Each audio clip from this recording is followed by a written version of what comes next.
দুজনেই আছে। ওদেরকে বলো আমরা এসেছি। আচ্ছা ঠিক আছে। বলছিলাম তোমার নামটা যেন কি? আমার নাম, হ্যাঁ, আমার নাম হলো সিরিনা। তা বলছিলাম কি সুখের হাড়ি কাছে কলা দিয়েছো তো? আপনার কথা ঠিক বুঝতে পারছি না। এই কথা হলো বিয়ে করেছো? বিয়ে আগে না, তবে মাঝে মাঝে ইচ্ছা করে। এখনো বিয়ে করনি?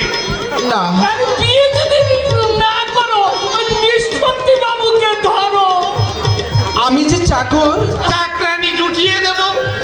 সুন্দরী চাকরানি পাওয়া যাবে কেন? খুঁজলে সুন্দরী টুকটুকে চাকরানিও পাওয়া যায়। এই কথা হলো যে দেশে 75% লোক দারিদ্র সীমার দেশে বাস করে, সে দেশে মানুষের মতো অত সস্তা আর কিচ্ছু নেই। কিন্তু কর্তা মাঝে বলেন আমায় নাকি কোনো ছেলে, হ্যাঁ? না বলছে কোনো মেয়েই বিয়ে করবে না। আমি নাকি তোমার চালাক চতুর নয়। চালাক চতুর হওয়ার দাওয়াই আমি তোমাকে দিয়ে দেবো। হ্যাঁ, আরে এরও কিন্তু ওই আপনার কাছে আছে। আছে আছে, কিভাবে খেতে হবে? খেতে হবে না, খেতে হবে না। তাহলে কি গায়ে মাখতে হবে? আরে না, গায়েও মাখতে হবে না, দেখতে হবে, দেখতে হবে। কি দেখতে হবে? হিন্দি সিনেমা সপ্তাহে কম করে 3-4টে। ছি ছি ছি ছি, বাবুজি বলেন হিন্দি সিনেমা দেখলে ছেলে মেয়েদের 12টা বেজে যায়। আর তোমার বাবু ভুল বলেছে। কেন? 12টা নয়, 12:30। তাহলে আমার বিয়ের দরকার নেই।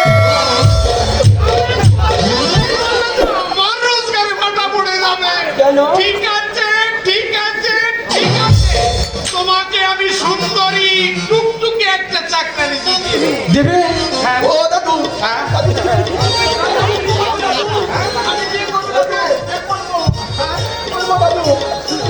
মনে ভাব লেগেছে তো?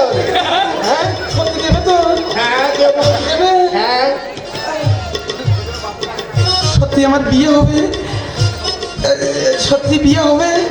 ও দাদু, আপনি সত্যি বলছেন আমার বিয়ে হবে? হ্যাঁ, হবে। ও দাদু, হ্যাঁ? এই একবার এদিকে আসুন। ও কি? বলছিলাম কি, সত্যি যদি আপনি আমার বিয়েটা ঘটিয়ে দিতে পারেন, হ্যাঁ। আমি আপনাকে কি দেবো জানেন? কি? এরকম সস্তা পাঞ্জাবি দেব না, আমি আপনাকে সুন্দর একটা দামি পাঞ্জাবি দেব, আর একটা ইন্ডিয়ান পায়েল ধুতি দেব। এটা কি? আর কি খেতে দেবো জানে দাদু? কি? আমি না হ্যাঁ? প্রথম জিনিসটা লাস্টে দেব, আর মাদার জিনিস সব আগে আগে দেব। কচি পাটার ঝোল দেব, ভেটকি মাছের কালিয়া দেব। ও দাদু, গোটা গোটা ডিম দেব, আর চিকলা দিয়ে দেব। ও দাদু, বলো। আর ওই উপরে যে জিনিসটা লাস্টে তোমায় ঘৃত দেব, ঘৃত দেব। বাবুর বাড়ির ঘি যেমন তেমন ঘি নয়। তবে দাদু, কি? যে কথাটা বললে হ্যাঁ। ওটা খুব দ্রুত করে দেবে। হ্যাঁ, দেবো। কথা যখন দিয়েছি, মেইন কথা হলো তোমাকে আমি দিয়েই দেবো। বলছিলাম কি, ঘা দিয়ে যেন আবার সরে পড়বেন না, আমি কিন্তু রাতে ঘুমাতে পারবো না। না না না, তা বলছিলাম কি, না দিয়ে সরে পড়বো মানে? আমার মিলনটা একটু দ্রুত করিয়ে দেব। হ্যাঁ, মিলন হবে কত দিনে আমার মনের মানুষের শনি, আমার মনের মানুষের শনি। মিলন হবে কত দিনে, মিলন হবে কত দিনে আমার মনের মানুষের শনি, আমার মনের মানুষের। দাদু, বলছিলাম কি আমার জন্য যে মেয়েটা দেখবে সেজন্য খুললাম আছে। আরে মেইন কথা হলো আজকাল তো 75% মেয়েরাই গুল খাচ্ছে। ও দাদু, ভুল বাঁধলে না মুখে যখন একটা চুমো দেব তখন আমি আমার তলক লাগবে, আমি পারবো না। বলছিলাম কি, বলো। আর মুখে যেন গন্ধ না থাকে। কেন গন্ধ থাকলে কি হবে? গন্ধ থাকলে কথা বলে সুখ পাবো না দাদু। এগুলো একটু দেখে আবার একটা সুন্দর মেয়ে দেখে দেবে দাদু। আমি তাহলে যাই দাদু, চা জল খাবার সব ব্যবস্থা করে রেখেছি। শুধু চা জল খাবার খাবো না, এর সঙ্গে main কথা হলো টাও দিতে হবে। টাও দিতে হবে, তাহলে ঠিক দিয়ে দেবো, ঠিক দিয়ে দেবো। এক্ষুনি আসি, দ্রুত করিয়ে দেবে। কথায় বলার টাকা দেখলে কাঠের মতো লাল করে, যেমনি সজীব বিয়ের নামে শ্মশানের মোড়াও উঠে। ওই প্রথমে লাফিয়ে ওঠে, বুঝলে? তারপর যখন পানির জলের মতন বংশ বাড়তে থাকে, তখন ভাবে বাবা মা যদি আমাকে বিয়ে না দিত তাহলে ভালোই হতো। বিজন ভাই কখন এসেছো? এই কিছুক্ষণ। না, নমস্কার নমস্কার নমস্কার নমস্কার। এ আপনার একটু ব্যস্ত মনে হচ্ছে। আর বলো না, ফ্যাক্টরি নিয়ে মহা সমস্যায় পড়ে গেছি। কেন কেন? আপনার ফ্যাক্টরিতে যেসব পলিথিনের জিনিস তৈরি হয়, বাজারেও তো চাহিদা কম। আপনার তো সমস্যা পড়ার কথা নয়। দিন দিন লোডশেডিং এর মাত্রা যেভাবে বেড়ে চলেছে, এরপরে ফ্যাক্টরি টিকে রাখাই দুষ্কর মনে হচ্ছে। যে তোমরা কি জন্য এসেছো তাই বলো। বিয়ে 22 অগ্রহায়ণ আশীর্বাদের দিন ঠিক করা হয়েছে। ও, ওই অভিষেকের বিয়ের ব্যাপারে তাই না? হ্যাঁ, ভালোই করেছো। একবার মেয়ে তো দেখলেন না। আরে তুমি আমাদের প্রতিবেশী, জেনে শুনে যা তা মেয়ে তো তোমার করে ঢুকিয়ে দেবে না। মেয়েকে আশীর্বাদ করতে যাচ্ছেন তো? আমার সময় কোথায়? তাই বললে কি হয়? তোমার ছেলের বউ, তোমারই তো দেখে শুনে আসা উচিত। সব উচিতগুলো একা আমার পক্ষে মেনে চলা সম্ভব নয়। আচ্ছা, ঠিক আছে ঠিক আছে, তোমার যখন কাজের চাপ, তখন না হয় আশীর্বাদ করতে আমি নিজেই যাব। পাওনা করতে ব্যাপারে কিছু আটকাবে না। এসব কথা মুখে আনবেন না, তাহলে অভিষেক বিয়েই করবে না। মেয়ে জামাইকে খুশি করে যা দেবেন আমরা তাতেই সন্তুষ্ট। আমার শুধু একটা অনুরোধ, মেয়েটার বাপ্পার বড় আদরে, সেটা বাপ্পার অভাব কোনোদিন বুঝতে না পারে। মেয়ের মতোই সে এখানে থাকবে। হ্যাঁ, আপনাকে যে ঝিয়ের কথা বলেছিলাম, ঝি তো অনেক পাওয়া যায়, কিন্তু কে বিশ্বাসী কে অবিশ্বাসী বুঝবো কেমন করে? তবে জানার শুধুর মধ্যে পেলে একটা নিয়ে আসবো। চলি, নমস্কার।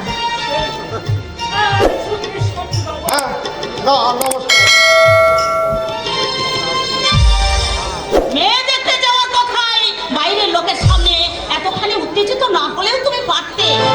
মানুষ সব সময় মধুর সুরে কথা বলতে পারে না।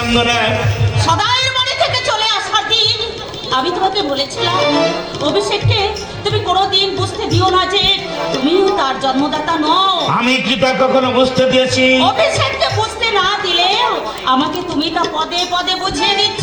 তুমি কি ভালো জায়গা খুঁচিয়ে খুঁচিয়ে খাওয়া তৈরি করতে চাইছো? আমি তা চাই না, বরং তুমি বারবার আমার এই ব্যথা জায়গায় আঘাত করো। এ দোষ তোমার নয়। আলেয়ার আলো যে শুধু ধাঁধা, আমি তা আগে বুঝতে পারি। এখন তো বুঝতে পেরেছো, ভুলটা সংশোধন করে নিলেই পারতে।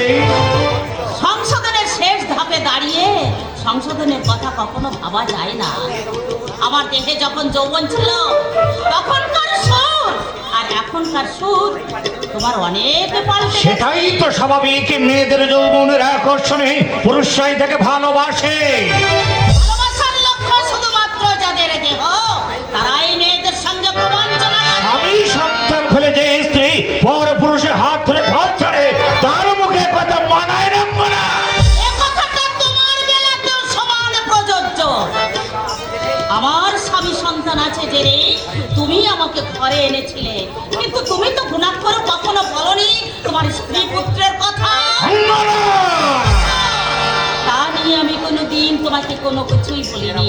ছেলে মেয়েরা বড় হয়েছে, তাদের মনের শান্তি যাতে নষ্ট না হয় সেদিকে লক্ষ্য রাখা আমাদের কর্তব্য।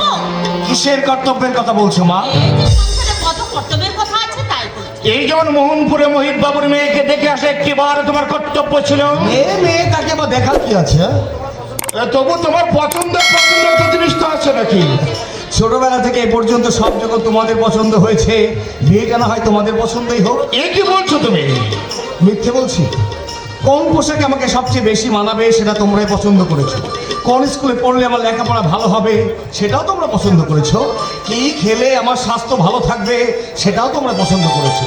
আজ তাহলে পছন্দের ভাগটা আমার কাঁধে চাপাতে চাইছো কেন? তোমার ছেলের কথাগুলো শুনেছো? ছেলের মাকে বলছো কেন? ছেলের বাবা নিজেই বুঝে দেখুক না আমি ভুল বলছি কিনা। শোনো, এসব পছন্দের ক্ষেত্র আর বিয়ের ক্ষেত্র এটা সম্পূর্ণ আলাদা। ভেবো না, অপছন্দ হলেও মানিয়ে নেবো, আরেকটা বিয়ে দাও বলে বায়না ধরবো না। বায়না ধরলেও আমরা সেটা মেনে নেবো কেন?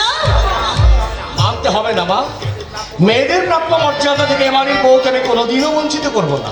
বউকে আমি বউয়ের মতোই দেখবো। কত সহজ সরল প্রাণ খোলা ছেলে, জানি এক গাছের ডাল আর এক গাছে কখনো জোড়া লাগে না। তবু আমি বলছি, আমাদের মনের উত্তাপে ওদের তুমি দগ্ধ করে দিও না। শোনো অঙ্গরা, কাজের চাপে বলছিলাম আমাকে তুমি ভুল বোঝো না, আসলে সবসময় কাজের চাপের পরে তো। লাইটারটা কোথায় ফেলে এলাম? পাইপটা। আচ্ছা তুমি দাঁড়াও, আমি খুঁজে। এই জগতে আর যাই কিছু সম্ভব হোক না কেন, পরের ছেলেকে নিজের ছেলে ভাবা কখনো সম্ভব নয়। একই অঙ্কুর, তুমি ভয় নেই, আমি তোমার কাছে ছেলের দাবি দিয়ে সম্পত্তির অংশ চাইতে আসিনি, এসেছি একটা খবর দিতে। খবর? গত রাত্রি 3টের সময়ে আমার মা তোমার মা মারা গেছে। মারা গেছে? মারা গেছে।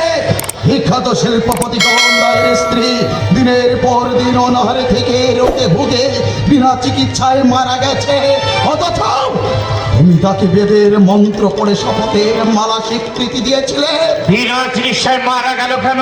কারণ তোমার জাত সন্তান এই অঙ্কুর পেটের জ্বালায় চাকরি না পেয়ে সমাজে বিরোধী কাজে লিপ্ত হয়ে জেলে গিয়েছিল, তাই তোমার চিকিৎসা হয়নি। গত পরশু আমি জেল থেকে ছাড়া পেয়েছি। আমি তো তোমাদের মা শহরের ব্যবস্থা করে দিয়েছিলাম।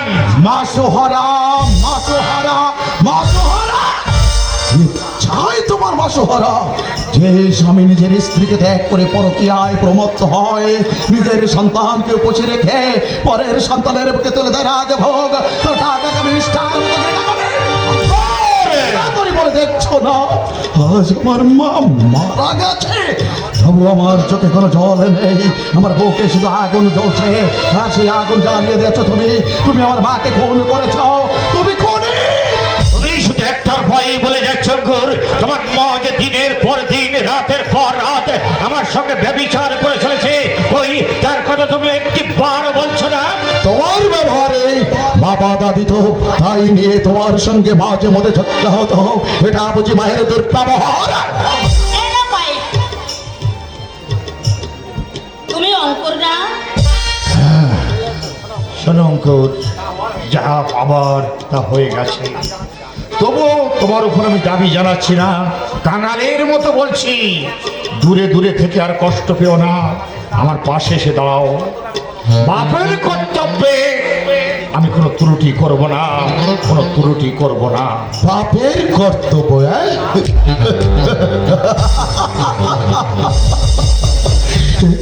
বিচারিকে বাবা বলতে আমার ঘৃণা হয়। গুরুজনদের কখনো শ্রদ্ধা করে কথা বলতে নেই। তুমি আমার সামনে জ্ঞানের বাড়ি উচ্চারণ করবে না। অঙ্কুর, তোমারই কারণে আজ আমার বাবার অধপতন, তোমারই জন্য আমার মা মরেছে, তুমি আমার মাকে খুন করেছ। তোমার যে যেখানে আছে কাউকে আমি ক্ষমা করবো না। তুমি জন্য আমার বুকে আগুন জ্বালিয়ে দিয়েছ, আমি আগুন আমি তোমার সবার বুকে জ্বালিয়ে দেব, তবে আমার স্বর্গীয় মায়ের আত্মা শান্তি পাবে। অঙ্কুর,